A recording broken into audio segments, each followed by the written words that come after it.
क्या हमारी उम्र की वजह से हमारे स्पर्म काउंट में कुछ हेर फेर होता है? यस या नो? तो माय आंसर इज यस।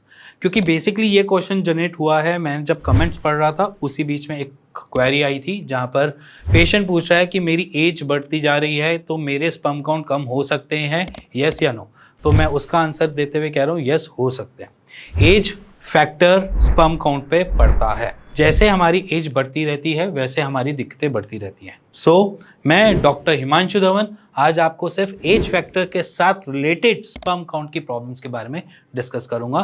क्या स्पर्म काउंट का डाउन होना हमारे एज के ऊपर डिपेंड करता है या नहीं? तो बेसिकली स्टार्ट करते हैं पहले पॉइंट से। वो पॉइंट है जो मेजरली सबको एक जहन में रहता है कि क्या उम्र हमारे स्पर्म काउंट के ऊपर कैसे इफेक्ट डालेगी। तो सबसे पहले स्पर्म की एक एज फैक्टर होती है, अपनी खुद का एज, एक साइकिल है, खुद की एक एज है।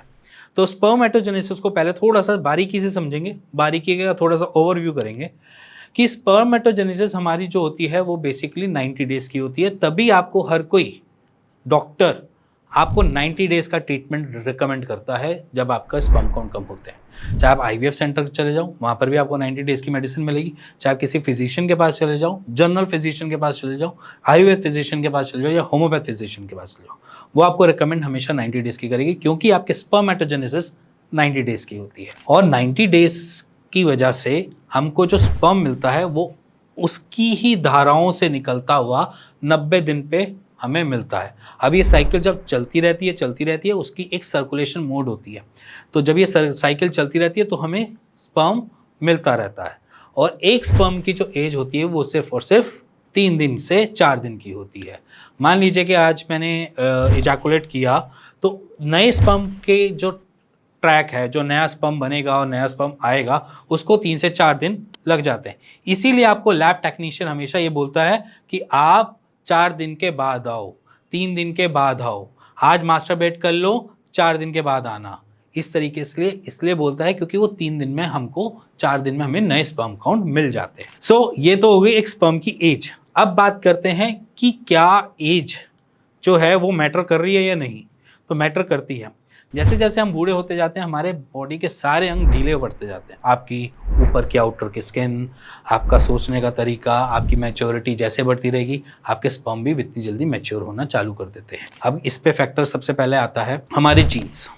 हमारे जीन्स जो होते हैं वो बेसिकली जीन्स पुराने होते जाते हैं, और जैसे वो पुराने होते जाएंगे, जैसे ही वो अपने आप को इवॉल्व करते रहेंगे या अपने आप को एक तरीके से जेनेटिक जो हमारी साइकिल चल रही है वो जैसे पूरा ओल्ड होती जाएगी, हमारी प्रोडक्शन भी वैसे कम होती जाती है। उसके बाद आती है हमारी इंटरनल बॉडी का फैक्टर, जैसे कि हमारा मेटाबॉलिक एक्टिविटी।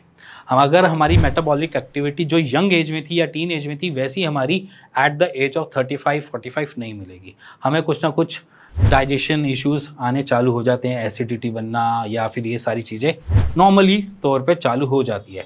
ये सारे फैक्टर्स हमारे मेटाबॉलिक एक्टिविटी को थोड़ा सा स्लो डाउन भी कर देते हैं, जिसकी वजह से हमारे स्पर्म काउंट बढ़ने में दिक्कत आती है, क्योंकि उसको न्यूट्रिशन बराबर नहीं मिल रहे होते। अब इसके बाद एक और पॉइंट आता है कि एज में तो 50 साल के ओल्ड एज में भी कंसीव कर लिया जाता है, बिल्कुल कर लिया जाता है।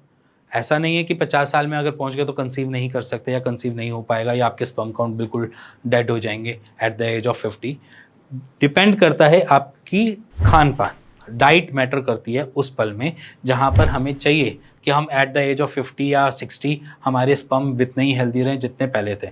तो उस पर हमारी डिपेंड करती है हमारी खाने की तरीका, हमारी गट हेल्थ और हमारी साइड बाय साइड हमारी मांसपेशियाँ। अब बहुत सारे लोग ऐसे भी होते हैं जो एट द एज ऑफ अपने टीन एज या यंग एज में बिल्कुल सही होते हैं, बेटर होते हैं। जैसे ही 35 या 40 लगता है वैसे उनकी बॉडी धीरे धीरे बीपी की पेशेंट हो गई, डायबिटीज़ के पेशेंट बन गए, या फिर उनको कोई अलग प्रॉब्लम्स कोलेस्ट्रॉल की स्टार्ट हो गई। जब भी कभी ऐसी प्रॉब्लम्स आपकी बॉडी में स्टार्ट होंगी तो आपका कुछ ना कुछ मेटाबॉलिक एक्टिविटी स्लो डाउन होगा। डायबिटीज़ भी स्लो करती है, कोलेस्ट्रॉल भी आपको दिक्कत देगा, साथ में हाइपरटेंशन, वो भी बीपी की जो प्रॉब्लम्स होती हैं वो भी आपको परेशान करेगा।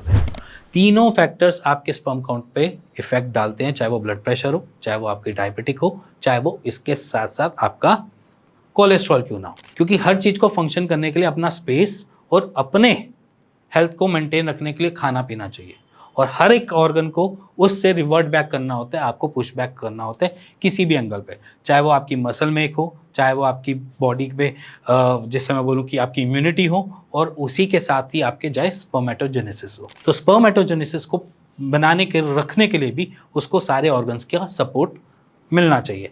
अगर कोई भी सपोर्ट या कोई भी ऐसा ऑर्गन का सपोर्ट छूट रहा होगा, वो वहीं पे वीक पड़ेगा। जैसे कि हम लीवर को ही देख लेते हैं। लीवर एक बेसिक ऑर्गन है जहां पर आपका पहला स्टेप ऑफ फूड से स्टार्ट होता है, जैसे हम लोगों की डाइजेशन स्टार्ट होता है। अगर लीवर वीक है तो आपका गट हेल्थ कभी भी अच्छी नहीं रहेगी, ये मान लो। अगर गट हेल्थ अच्छी नहीं रहेगी तो आपको वो आपके स्पर्म हेल्थ में भी इफेक्ट डालेगा। और अगर लीवर आपका परफेक्टली फाइन है तो आपको कोई दिक्कत नहीं आएगी, और अगर लीवर वीक है तो आपको दिक्कतें बढ़ेंगी आपकी स्पर्म काउंट बढ़ने में और ना बढ़ने में भी। सो बेसिकली आपकी एजिंग एक्चुअली में आपके स्पर्म पे दिक्कत देती है। इसी के साथ साथ हम बहुत सारे और चीज़ों को भी लेते हैं, जैसे कि हमारी नॉर्मल रूटीन। अगर मैं नॉर्मल रूटीन की बात करूं तो मान लीजिए कि मैं हीट एरिया में खड़ा होता हूं, शेफ़ हूं, या फिर मैं एक बहुत ज़्यादा लैपटॉप यूज़र हूँ जिसकी वजह से हमेशा लैब पे मेरे लैपटॉप पड़ा रहता है, या शेफ़ में हूँ, हमेशा गैस स्टोव के सामने काम करना पड़ रहा है, तो वहाँ पर सबसे बड़ी परेशानी क्या आती है? हीट की वजह से हमारे स्पर्म हेल्थ पे इफ़ेक्ट पड़ता है। अब क्या होता है, बहुत सारे शेफ़ हमने देखे हैं जो हमने अपनी नॉर्मल रूटीन में पेशेंट्स को चेक करते हैं, तो हमारे को आइडिया है कि एट द एज ऑफ 40 या 45 शेफ़ के साथ कभी ना कभी ये प्रॉब्लम आ जाती है कि उनकी फर्टिलिटी हैम्पर हो रही होती है।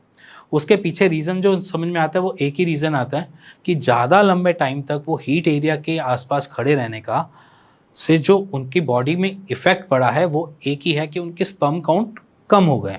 ऐसा नहीं है कि बिल्कुल ख़त्म हो गए, बट कम हो गए। उसके पीछे रीज़न है टेस्टिस अपनी फंक्शन को परफॉर्म नहीं कर पा रहा, कॉज बाय एक्सेस हीट। उसको एनवायरनमेंट से इतनी हीट मिल रही है जिसकी वजह से वो परफॉर्मेंस नहीं कर पा रहा।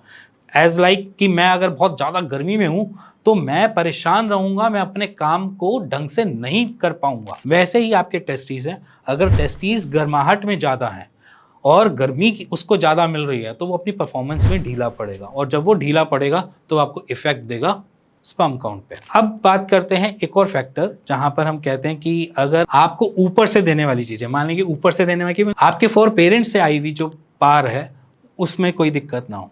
जैसे मान लीजिए कि आपकी जीन्स जो हैं, अगर आपकी बॉडी क्लैनफिल्टर सिंड्रोम में आई हुई है या आपको कोई ऐसा दिक्कत आई हुई है जहां पर आपके जेनेटिक आपको सपोर्ट ही नहीं करे स्पर्मेटोजेनेसिस को साइकिल को चलाने में। जैसे कि बहुत सारे पेशेंट्स हमें भी आते हैं, हमारे पास भी आते हैं, जहां पर उनका जो जीन्स का पैटर्न होता है, या जैसे मैं बोलूँ कि जो उनके क्रोमोसोम पैटर्न है वो XXY में आ जाते हैं, मतलब XXY, जो बेसिकली हमारी बॉडी में चाहिए होता है X एंड Y।